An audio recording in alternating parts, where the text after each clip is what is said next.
Hello, today I'll be talking about dish versus cable, particularly Comcast and Time Warner.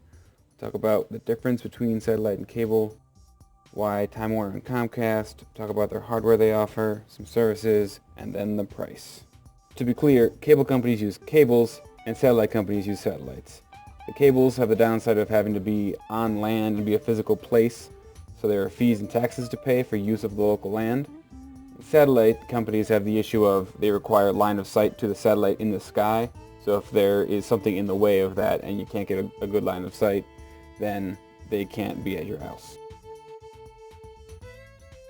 So why Time Warner and Comcast specifically? Well, here's a list of all the subscribers, and you see there's a big drop off after Time Warner. It goes 22 million, 12.2 million, and then 4.7 million. These numbers are a little bit old, but it'll give you the idea. So they're by far the largest cable companies, so it's a good benchmark to compare against Dish. The Hopper, you can skip commercials entirely with their Autohop feature. Comcast X1, you can fast forward through them. And Time Warner, you also have to fast forward through them. Hopper has by far the most capacity at 2,000 hours versus 200 for Time Warner's Whole House DVR. Dish's Hopper has 6 recordings at a time up to. X1 matches that. That's pretty good. Time Warner only has 2 recordings at a time. The Dish price is lower than the other two per month for leasing the Hopper. X1 is at $20 after promotions end. There's sort of a stepped thing, but this is just after promotions. And Time Warner is $19.99 a month, which is about the same as the X1.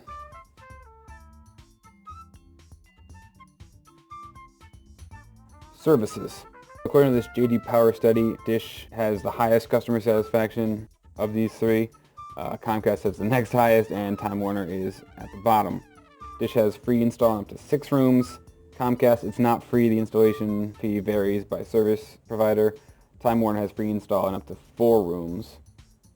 Dish has better performance and reliability than Comcast and Time Warner in all regions, and Comcast is better than Time Warner in the Northeast and West, but Time Warner beats out Comcast in the South. And now the price comparison. So for all three, the most affordable for Dish was $19.99 a month. Comcast, the most affordable thing, was $29.95 a month. And Time Warner was also $19.90 a month, matched with the same price as Dish, but only has 20 plus channels versus 55 plus for Dish. So I say Dish wins that round. For the mid-range package, I just wanted to have something to compare at the same price. So these are just $39.99 a month packages for each company. They all have one. Dish has 220 plus channels in that package. Comcast has only 80 plus channels. And Time Warner Cable is about the same as Comcast at about 70 plus channels, but it is the worst.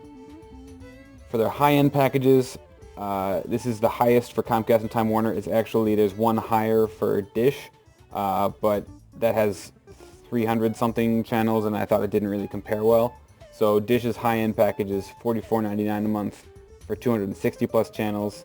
Comcast is more expensive for fewer channels, $69.99 a month for 200 plus channels. And Time Warner Cable is about the same as Comcast for the number of channels that are available, but it is $10 more a month at $79.99 a month.